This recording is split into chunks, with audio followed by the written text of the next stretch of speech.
नमस्कार, स्वागत है आपका हमारी खास पेशकश बजट स्पेशल में। बजट से ज्वेलरी इंडस्ट्री की क्या उम्मीदें हैं, उनको क्या चाहिए बजट से, और डिमांड तो वो हर बार करते हैं, लेकिन उनकी डिमांड इस बार पूरी होगी क्या?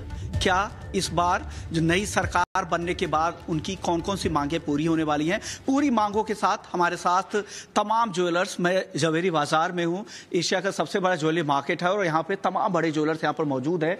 जीजेसी के चेयरमैन हैं सैम मेहरा है हमारे साथ, सुधीर अग्रवाल है, संजय अग्रवाल हैं अग्रवाल इम्पेक्स के, और सजी धारा साहब हैं यूनिक चेन के, और साथ ही हमारे साथ किशन जी हैं रुचिता ज्वेल्स के, और नितिन जी हैं जेपी गोल्ड के, और साथ ही मनोज जी है हमारे साथ जो जीजीएस के कमेटी मेंबर्स भी हैं, और साथ ही श्री ऋषभ ज्वेलर्स के हैं। शुक्रिया आप सभी मेहमानों का, आपने वक्त दिया बजट से पहले कि किस तरह की उम्मीदें की जा रही है। लेकिन हमारे साथ एक और मेहमान है, विपुल शाह हैं जो जीजेईपीसी के चेयरमैन हैं। सबसे पहले विपुल शाह जी, आपके पास ही आता हूं। आप बताइए, आप अभी हाल में फाइनेंस मिनिस्टर से मिलकर भी आए हैं, आपने पूरी लिस्ट सौंपी है कि क्या क्या होना चाहिए। तमाम तरह की डिमांड हर बार भी रखते हैं, लेकिन बहुत कुछ मिलता नहीं है ज्वेलरी इंडस्ट्री के लिए। इस बार क्या दिलासा आपको वित्त मंत्री की तरफ से दी गई है? विपुल जी। नमस्ते विश्व मोहन जी, और धन्यवाद। और हम लोग को अच्छा मौका मिला, जैसे हर वक्त बजट के पहले फाइनेंस मिनिस्ट्री हम लोग को GMN jewellery export promotion council को इंडस्ट्री रिप्रेजेंटेशन करने का मौका देती है। तो इस बजट में ये हम लोग ने ये उनको जैसे पता है कि GMN jewellery is going through a very tough time. अब चैलेंजिंग टाइम से लास्ट ईयर हमने बताया हमारा एक्सपोर्ट्स ये डायमंड क्षेत्र में 50% का उसका मेन कंट्रीब्यूशन रहता है, और वो 30% से डाउन था, और ये क्वार्टर में भी 15% से डाउन है। तो देयर आर सर्टेन पॉलिसीज जो गवर्नमेंट को इंटरवीन करके उनको इमीडिएटली नोटिफिकेशन ये बजट में लाना है। और उसमें से सबसे पहले हमने ये रखा हुआ है जो स्पेशल नोटिफाइड जोन, जो एसएनजेड हम लोग की डिमांड है, क्योंकि हम लोग हमारे रफ मटेरियल रॉ मटेरियल के लिए वी आर डिपेंडेंट हमारे ओवरसीज ग्लोबल माइनिंग कंपनीज से। तो वो लोग यहाँ पे जैसे कि दुबई और बेल्जियम ट्रेडिंग हब बन चुके हैं, तो India is a major market for diamond manufacturing, cutting and polishing. तो हमने ये कहा है कि यहाँ पे जो लोग डायरेक्ट यहाँ पे स्पेशल नोटिफाइड जोन पे अगर रफ बेचे तो लॉजिस्टिक्स का भी एक्सपेंस कम हो जाएगा। ऐसे भी सारा माल हिंदुस्तान में जाता है, के लिए एक सूटेबल टैक्सेशन स्कीम हो जाता है। तो that will encourage them, or they will they will be setting up their sales from special notified zone। तो ये बहुत ही इंपॉर्टेंट मायना रखता है जैसे कि सप्लाई के लिए। दूसरा, एक डायमंड इम्प्रेस लाइसेंस को लेके हमने प्रस्ताव रखा हुआ है, जो ऑलरेडी एफटीए में पहले था। जब ये ड्यूटी 0 हो गई तो वो निकल गया, तो उसको रीइंस्टेट करने के लिए हमने कहा है। तीसरी चीज, हमने उनको गोल्ड और सिल्वर की ड्यूटी जो हम लोग ने 15 से 4% पे लाने को रखा हुआ है। और साथ ही साथ में हमने ये लैब ग्रोन डायमंड जो आते हैं उनके लिए एचएसएन कोड, जैसे सीवीडी डायमंड है और एचपीएचडी, तो दोनों के एचएसएन कोड एक अलग होने चाहिए। तो वो किस लिए होने चाहिए वो उनको डिटेल में समझाया हुआ है। तो ऐसे हम लोग के इम्पोर्टेंट अच्छे खासे सजाव उनको दिए हुए, और हमें उम्मीद है कि फाइनेंस मिनिस्ट्री उसको नजर रखेगी, और कुछ ना कुछ हम लोग उम्मीद रखते हैं कि श्योरली हमारे इंडस्ट्री के लिए वो लोग कदम उठाएंगे। बिल्कुल बिल्कुल सही बात है। आपने तमाम तरह की डिमांड वित्त मंत्री के सामने रखी है, लेकिन एक एक करके उस डिमांड पर भी चर्चा करेंगे। सबसे पहले जैसा विपुल जी कह रहे हैं कि वो हमेशा की तरह इस बार भी उन्होंने डिमांड रखा है कि इंपोर्ट ड्यूटी को कम किया जाए। क्या आप लोगों की कितनी डिमांड है, कितनी कम होनी चाहिए, और क्या उससे कुछ असर हुआ है आप लोगों की डिमांड पर? देखिए, अभी गोल्ड के ऊपर जो ड्यूटी है वो 12.5% प्लस 2.5% सेस एआईडीसी है। उसके हिसाब से 15% आज भी गोल्ड के ऊपर कस्टम ड्यूटी है, जिसके वजह से इंडिया के अंदर गोल्ड 15% कस्टम ड्यूटी और 3% जीएसटी की वजह से 18% इंटरनेशनल मार्केट से ऊपर है। हमने गवर्नमेंट को लिखा है कि ये ड्यूटी 5% से रिड्यूस करनी चाहिए, जो 10% इंक्लूडिंग सेस आ जाए, जिससे इंटरनेशनल मार्केट से थोड़ी सी पैरिटी आए, और जितने भी कस्टमर्स हैं जो इंटरनेशनल मार्केट्स के अंदर जाके NRIs जो हैं बाय करते हैं, क्योंकि ये ड्यूटी स्ट्रक्चर के वजह से वो वापस इंडिया के अंदर आके वापस बाय कर सकें। ये एक सोच है हमारी और हमने ये लिखा भी है इसके अंदर, और काफ़ी सालों से हम लिख रहे हैं, लेकिन मुझे लगता है कि गवर्नमेंट को इसे कम करने के अंदर अभी लेस इंटरेस्ट है, इतना इंटरेस्ट नहीं है।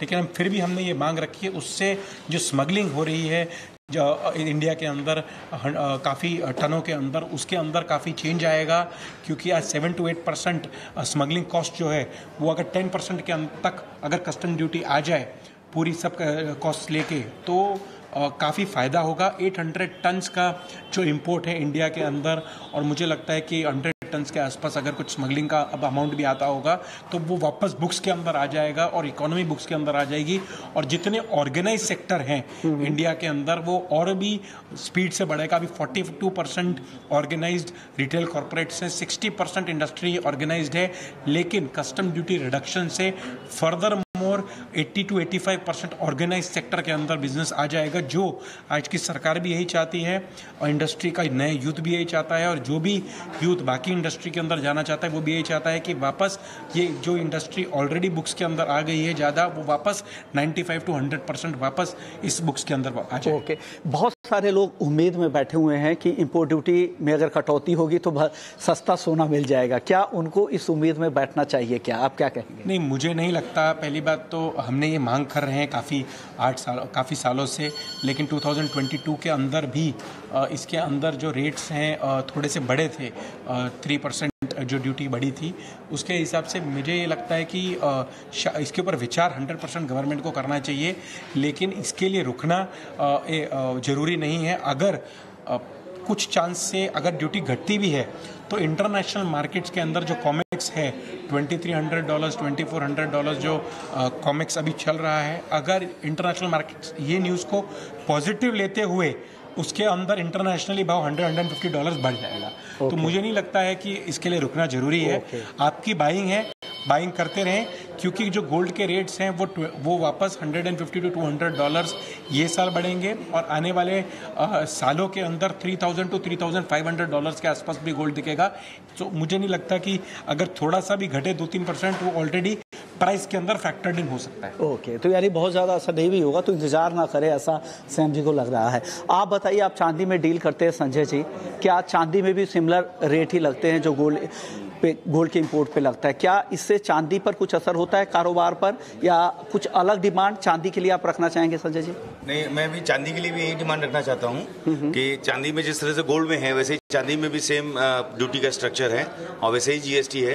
तो उसीलिए अगर हम लोग की गवर्नमेंट से डिमांड है और अपील है कि अगर सिल्वर में भी आप लोग की ड्यूटी कम करते हैं, जैसे गोल्ड में कम अभी होने वाली है, ऐसा मार्केट में हमारे सब बातचीत चल रही है और हम लोग उम्मीद करते हैं कि होगी, तो अगर ये होती है तो उससे सिल्वर के बिजनेस में बहुत अच्छा असर पड़ेगा और इससे काफ़ी हमको आगे व्यापार करने में आसानी रहेगी। ओके, आप बताइए, आप इतने बड़े चेन्स के मालिक भी है, यूनिक चेन्स को ऑपरेट करते हैं, क्या लग रहा है एक ज्वेलर के तौर पे आप क्या चैलेंजेज आपको इस इंडस्ट्री में फील कर रहे हैं और सरकार के सामने अपनी मांग रखना चाहते हैं? धारा साहब, हम चाहते हैं कि ये जो चीज़ है वो बहुत महंगी हो चुकी है, तो इसमें EMI का फैसिलिटी चालू होना चाहिए। ओके, क्या अक्रॉस द कैरेट या सिर्फ पर्टिकुलर एक कैरेट में चाह रहे हैं कि EMI की फैसिलिटी? मतलब कि जो ज्वेलरी इतनी महंगी, भाव इतना बढ़ चुका है कि हर कोई अफोर्ड नहीं कर सकता। लेकिन ज्वेलरी का रेंज बहुत बड़ा है धारा सर, क्या 22 कैरेट, 18 कैरेट या सिर्फ 1 कैरेट के लिए या 24 कैरेट के लिए चाह रहे हैं EMI? 22 कैरेट हो गए, 18 कैरेट हो गए, एक ही बात है। तो एटलीस्ट आदमी 10-20 हज़ार रुपया पर मंथली करके ज्वेलरी ले सके और बैंक को भी इसमें फाइनेंस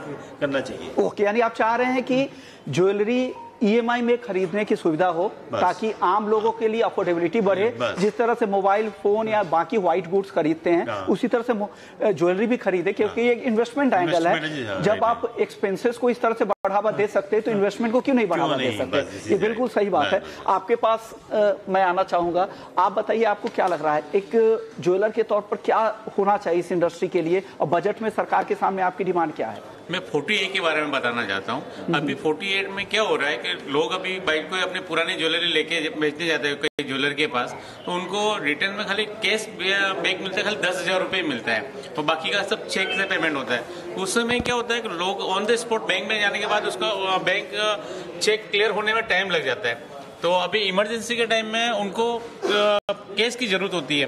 तो हो सके तो मेरी चाहत है कि ऐसा 1 लाख रुपए तक हो ना, तो बहुत बेटर रहेगा। उनकी तमन्ना भी होगी कि और ज्यादा बेटर हो जाएगा। ओके, तो क्या अभी क्या चैलेंजेस आ रहे हैं? अगर मैं आपके पास ज्वेलरी अगर बेचने आ रहा हूं तो कितना कैश में आप दे सकते हैं? अभी कल 10,000 ही दे पा रहे हैं हम लोग, और बाकी का सब चेक में देना जाता है। हम लोग चेक में देते हैं। ओके, तो यानी आप चाह रहे हैं कि इसे बढ़ाकर 1 लाख किया जाए, ताकि जो छोटे जगहों के लोग हैं अचानक से उनके ऊपर अगर कैश की उनकी जरूरत पड़ जाए तो वो कैश नहीं उसे ले सके। क्योंकि अगर अदरवाइज अगर कोई कैश में अगर ऑर्गेनाइज रिटेलर, ऑर्गेनाइज ज्वेलर उन्हें नहीं दे पाएगा तो वो किसी ऐसे ज्वेलर के पास जाएंगे अनऑर्गेनाइज ज्वेलर से, तो एक बार्गेन के तौर पर एक बड़ा अमाउंट उनसे ले पाएंगे, तो उनको काफी नुकसान हो जाएगा। आप बताइए आपकी क्या डिमांड है? सर अभी इसमें कैसा है कि जैसे किशन जी ने बताया आपको कि कैश का प्रबंध अगर 10,000 से ज़्यादा हो जाएगा तो किसी को इमरजेंसी होगी, किसी को हॉस्पिटल में अर्जेंटली एडमिट करना हो तो 10,000 से वो कुछ नहीं हो पाएगा। हम जो किशन जी बोल रहे हैं 1 लाख रुपया वो होना ही चाहिए। और मेरी ओर से ऐसा है कि जैसे GST जब लागू हुआ था तब GST 5% लागू हुआ था। काफ़ी मेहनत करने का GJC के काफ़ी मेंबर्स ने मेहनत की फाइनेंस मिनिस्टर के साथ, और उन्होंने इस 5% को 3% तक ले गए। और 3% भी आज की तारीख में जैसे भाव बढ़ रहा है, जैसे ये देख रहे हैं, तो 3% आप कैलकुलेट कर लो ना, 1% अगर कैलकुलेट 70,000 हो ही जाता है, तो 2,10,000 2 लाख। तो कितना GST चाह रहे हैं? 3% तो आप लोगों के लिए स्पेशल कैटेगरी बनाया गया है। GST मैं चाहता हूँ कि ये आ जाए 1.25% तक। ओके, उसके पीछे कोई लॉजिक है क्या? 1% ही था, तो 1% है, तो आज GST भी अगर 1.25 के 1% आ जाए ना तो बहुत अच्छा रहेगा। ओके, बिल्कुल। आप GST कम करना चाहते, 3% जो GST लगती है उसे घटाकर 1.25% चाहते हैं। मनोज जी, आपकी डिमांड क्या है? जी, पहले कस्टम ड्यूटी 7.5% थी, बढ़कर 12.5 हुई, उसके बाद 2.5% एग्रीकल्चर सेस लग गया, तो 15% हो गई। 15% बहुत होती है भाई साहब। 10% रहे तो क्या है, आदमी धंधा दिल खोल के कर सकता है। देखिए इंडस्ट्री की मांग है, 10% रहे तो जो भी संयम जी ने बताया है, GJC की बहुत मेहनत करती है, मिनिस्ट्री लेवल पे जाते हैं, अपने लेवल पे हर कदम इंडस्ट्री के सपोर्ट में रहता है कि बेनिफिट क्या मिले ज्वेलर्स को। तो वो वजह से हमारी एक ही रिक्वेस्ट है गवर्नमेंट से कि एटलीस्ट कस्टम ड्यूटी 10% होए। ओके, तो 10% तक, यानी यहाँ से 5% और इंपोर्ट ड्यूटी घटाने की मांग ज्वेलर्स यहाँ पर कर रहे हैं। कैश की जो लिमिट है, जो कोई भी आप अगर ज्वेलरी अगर स्टोर में बेचने जाते हैं तो मैक्सिमम कैश में ज्वेलर आपको 10,000 रुपए ही दे पाएंगे। तो छोटे जगहों पे दिक्कत होती है, वहाँ पे उसका फायदा उठा लेते हैं अनऑर्गेनाइज जो ज्वेलर है, और उनको नुकसान, काफी बार्गेन में उनकी खरीद हो जाती है, काफी डिस्काउंट भाव पे खरीद कर वो कैश देते हैं, तो ये दिक्कत होती है। तो ये कुछ चीजें हैं जो ज्वेलर्स यहाँ पे डिमांड कर रहे हैं। वक्त है छोटे से ब्रेक का, ब्रेक के बाद जब लौटेंगे तो और भी कई सारे इनके मुद्दे हैं, वो जानने की कोशिश करेंगे, और सरकार के सामने ये क्या डिमांड रख रहे हैं वो भी जानेंगे। जल्द लौटते हैं।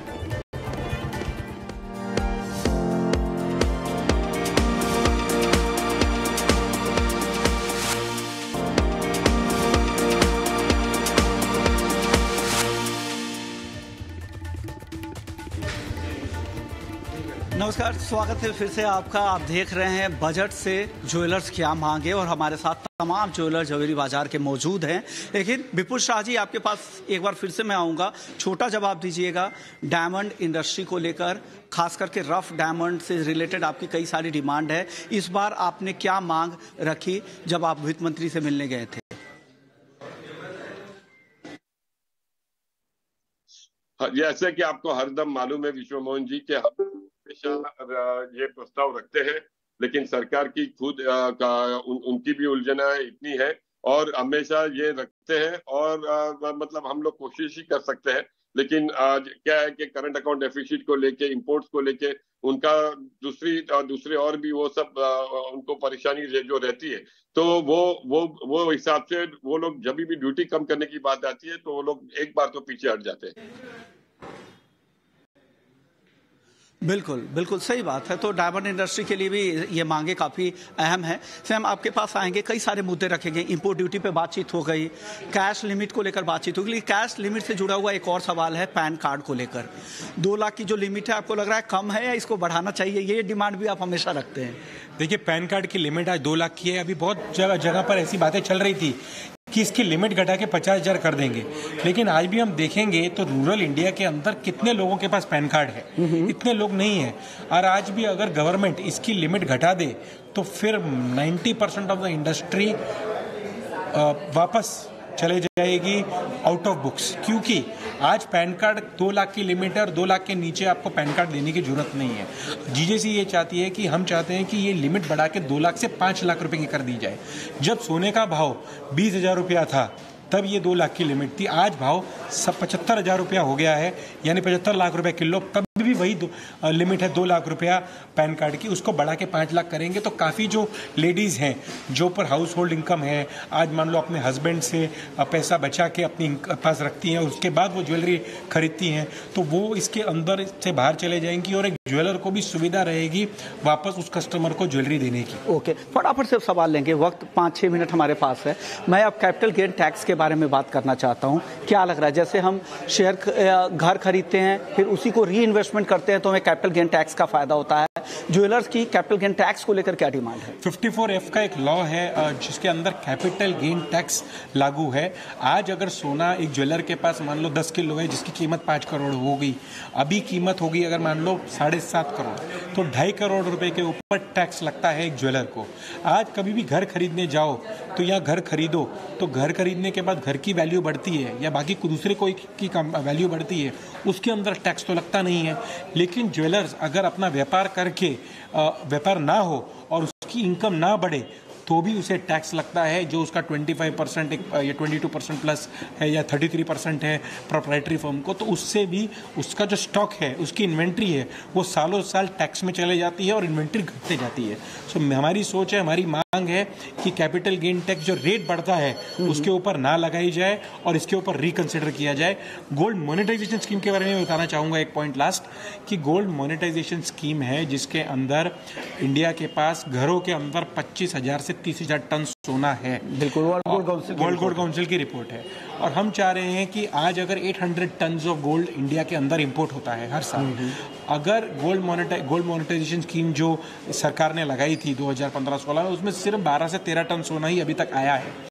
आज अगर एक लेडी को, स्त्री को 500 ग्राम सोना एमनेस्टी के रूप में या कोई रूप में ज्वेलर को या बैंकों को देने को परमिशनेबल करें, जहां पर वो उसको डिपॉजिट कर दे, डिपॉजिट करने के बाद उसको सोना को गला के वापस ज्वेलर्स को लोन दिया जाए कम रेट के अंदर गोल्ड लोन्स के रूप में, तो जो इंटरनेशनली हम लोग इंपोर्ट करते हैं और जिसके अंदर डॉलर्स लगता है वो अपने आप धीरे धीरे कम हो जाएगा और इंडिया के अंदर ही 200 से 250 टन हर साल वापस घूमेगा, जिससे जो रुपी है वो भी स्ट्रांग होगा। और ये डीमैट के तरीके से इसको अंदर लिया जाए, जहां पर जो बैंक्स को और ज्वेलर्स को साथ में लेके आते हुए काफ़ी जो सोना घरों के अंदर है वो रिसाइकल होकर नई ज्वेलरी बन के बाहर आए और इंडिया का जो इंपोर्ट है 800 टन का वो कम होकर 500 टन तक या 400 टन तक आए और वही सोना इंडिया के अंदर जो है वो घूम के ज्वेलर्स के पास आए। तो ये भी हमने मांग गवर्नमेंट के पास रखी है। ये काफ़ी बात आगे तक गई है, लेकिन ये मुझे लगता है टेन्योर जो गवर्नमेंट का है, नई सरकार वही सरकार का है और हमारे मोदी जी का, हमारे फाइनेंस मिनिस्टर का जो सोच है कि कम इंपोर्ट हो, इसी तरीके से हम गोल्ड मोनेटाइजेशन स्कीम के माध्यम से इसको आगे लेके जाएंगे। ओके, यानी आप चाह रहे हैं कि जो गोल्ड मोनेटाइजेशन स्कीम है, जीएमएस स्कीम को, उसके दायरे को बढ़ाया जाए, उसको वापस से रीवैम्प किया जाए, सुधार किया जाए, फिर नए सिरे से लाया जाए। आप बताइए संजय जी, क्या पॉइंट है? मेरा पॉइंट ये है कि मैं, जैसे कि हमारे जो माननीय प्रधानमंत्री जी हैं नरेंद्र मोदी जी, उनका सपना है कि हमारा पूरा इंडिया जो है वो 100% डिजिटल हो जाए तो और पूरा इलेक्ट्रॉनिक्स पेमेंट हो जाए। लेकिन हमारे जो क्रेडिट कार्ड है उसके ऊपर जो सर्विस चार्ज है वो 2% to 2.5% हो जाता है। डेबिट कार्ड पे कितना लगता है? डेबिट कार्ड तो बैंक से सीधे वो डायरेक्ट डेबिट होता है, तो उसमें कोई चार्ज नहीं देना, लेकिन क्रेडिट कार्ड पे लगता है 2 to 2.5%। तो वो हमारी गवर्नमेंट से अपील है कि उसको 1% कर दिया जाए। तो 1% कर देने से पूरा इंडिया जो है वो डिजिटल होने की तरफ और आगे बढ़ जाएगा। ओके, यानी क्रेडिट कार्ड, अगर मैं क्रेडिट कार्ड आके आपके यहाँ स्वाइप करता हूँ तो आप 2.4% आप खुद बेयर करते हैं या कस्टमर से लेते हैं? नहीं, हम खुद बेयर करते हैं। ओके, हम खुद बेयर करते हैं, तो वो अल्टीमेटली तो वो बर्डन हो रहा है ना। बिल्कुल बिल्कुल, एक बड़ा मार्जिन हिट हो सकता है कार्ड से पेमेंट पर। आप कुछ और कहना चाह रहे थे किशन जी? सर, मैं ये बोलना चाहता हूँ कि प्रधानमंत्री जी, आज की तारीख में हम लोग कोई एनआरआई आता है तो यहाँ से अपना सोना लेके जाता है तो यहाँ अपना जीएसटी वगैरह रिफंड नहीं होती है। फॉरेन में सब चीजें रिफंड हो जाती है एयरपोर्ट पे। तो वो अपने यहाँ होने चाहिए, तो जिससे क्या एक्सपोर्ट में भी बहुत ज़्यादा मुनाफा हो सके लोगों को और माल की जो सेलिंग है डबल हो सके। मैं ये चाहता हूँ कि थोड़ा एक्सपोर्ट में और अपना रिफंड वहाँ से मिल जाए एयरपोर्ट पे। ओके, बिल्कुल। जीएसटी का जो रिफंड है या कस्टम ड्यूटी का रिफंड है वो एयरपोर्ट पे मिल जाए तो जो बाहर एनआरआईज रहते हैं वो इंडियन ज्वेलरी को खरीद कर ले जाएंगे, यहाँ की डिमांड पिकअप होगी। आप नितिन जी ये कुछ और कहना चाह रहे हैं? बोलना कुछ नहीं, पर जो डिमांड जो बात की है रिफंड की बात हो रही है ना, उसमें कैसे आज किधर भी आप आउट ऑफ इंडिया चले जाओ, दुबई जाओ के सिंगापुर जाओ वगैरह, उस सब जगह पे ना रिफंड एयरपोर्ट पे ही है कि आप जितना उधर जीएसटी भर के आ रहे हो वो एयरपोर्ट पे आपको मिल जाता है। ओके, मनोज जी आखिरी पॉइंट्स आपको लग रहा है कि जो रखना चाह रहे हैं आप सरकार के सामने बजट जी राउंड द कॉर्नर? हमने सबने डिस्कशन किया, इस डिस्कशन का रिजल्ट निकलना चाहिए। हमारी गवर्नमेंट से यही अपील है कि हम इतनी मेहनत करते हैं और हम चाहते हैं कि हमारी इंडिया ग्रो करे। वो एक पहले बोला जाता था कि सोने की चिड़िया उड़ती थी इंडिया में, वो वापस फेस वो आ गए। ओके, बिल्कुल सही बात है। आप लोगों ने डिमांड तो काफी रखी है, अब सरकार क्या इसमें कौन कौन सी डिमांड पूरी करती है, अब एक सम अप कर दीजिए। 30 सेकेंड्स आपके पास है सैम, पूरी डिमांड जो एक साथ आपने ज्वेलर्स की तरफ से, क्योंकि आप एसोसिएशन के चेयरमैन हैं, तो आप बताएं सरकार तक ये बात पहुंचेगी? देखिए, मैं फिर से सबको समअप करने के लिए रिपीट करता हूँ। कस्टम ड्यूटी रिफंड होनी चाहिए, जीएसटी 1.25% पे आनी चाहिए, क्रेडिट कार्ड का जो लेवी है वो 1% पे आ जाए ताकि एंड कंज्यूमर के ऊपर इतना बर्डन भी ना पड़े और हमारे ज्वेलर्स के ऊपर भी बर्डन नहीं पड़े। जीएमएस गोल्ड मोनेटाइजेशन स्कीम होनी चाहिए। आज कैपिटल गेन टैक्स जो है उसके अंदर बराबर प्रावधान आना चाहिए। एयरपोर्ट के ऊपर कस्टम और ड्यूटी रिफंड होनी चाहिए, इंडिया इंटरनेशनल मार्केट से कम्पीट कर सके, इस तरीके से इंडियन ज्वेलर्स को भी होना चाहिए। सारे मेजर एयरपोर्ट्स के ऊपर इसका रिफंड जाना चाहिए। हमारा जो बाकी जो भी 40A के अंदर है 10,000 जो रिफंड है, आज कोई भी छोटा आदमी अपने इमरजेंसी मेडिकल इमरजेंसी भी उसको आए तो सिर्फ 10,000 रुपये रिफंड मिलता है। 1 लाख रुपए उसको रिफंड मिल जाए। कोई भी हॉस्पिटल जाए तो उसका मिनिमम बिल 20,000 to 40,000 रुपीज़ आता है। अब 10,000 रुपये लेकर आदमी बोलेगा कि ज्वेलर से मुझे चेक मिला है, 4 दिन बाद आएगा, तब तक वो आदमी की पूरी प्रॉब्लम हो या मेडिकल इमरजेंसी के अंदर जीवन मरण की बात हो तो उसके अंदर ये 40A का जो लॉ इनकम टैक्स का उसका भी होना चाहिए और कैपिटल गेन टैक्स जैसे मेरी बात हुई, एक ज्वेलर्स को भी उसके अंदर जो बाकी सब ऑर्गेनाइजेशन से बाकी सब लोगों को फायदा है, बिल्डर को, फार्मास्यूटिकल को, शेयर्स को, गाड़ियों को, पेन्स जो बढ़ रहे हैं, एंटीक जो आगे रेट्स बढ़ रहे हैं, लेकिन ज्वेलर्स को उसके अंदर अगर बिजनेस हो या ना हो लेकिन सोना उनका टैक्स भर के घट ही रहा है। तो इस हिसाब से मेरी ये मांग है और मुझे बहुत अपेक्षा है कि ये मंथ एंड में जो बजट होगा उसके अंदर हमारी काफ़ी मांगे आपके माध्यम से पूरी करी जाएंगी। ओके, बिल्कुल सही बात है। आप लोगों ने सारी डिमांड तो रख दी है और उम्मीद करते हैं कि सरकार भी आपकी डिमांड सुने, क्योंकि आप एसएमईज कैटेगरी के ज़्यादातर यहाँ पर जितने भी ज्वेलर्स है, बिजनेस है, मैन्युफैक्चरर है, वो आते हैं और बड़े स्केल पर आप लोगों को रोजगार भी देते हैं। तो एक ऐसी इंडस्ट्री है जो हर गांव-गांव तक है और लोगों को बड़े स्केल पे रोजगार दे रही, तो लोगों सरकार को भी उनका ध्यान जरूर रखना चाहिए। आप तमाम ज्वेलर्स बंधुओं का बहुत बहुत शुक्रिया, आप लोगों ने वक्त निकाला और सरकार के सामने डिमांड भी रखी और क्या क्या उम्मीदें हैं वो रखी है। विपुल शाह जी, आपका भी बहुत बहुत शुक्रिया, आपने वक्त दिया हमें और जीजेईपीसी की तरफ से आपने जो डिमांड पहुंचाई है सरकार के लिए, उसके लिए बहुत शुक्रिया। इस खास पेशकश को यहीं समेटते हैं, लेकिन बाकी खबरों के लिए आप बने रहिए हमारे साथ।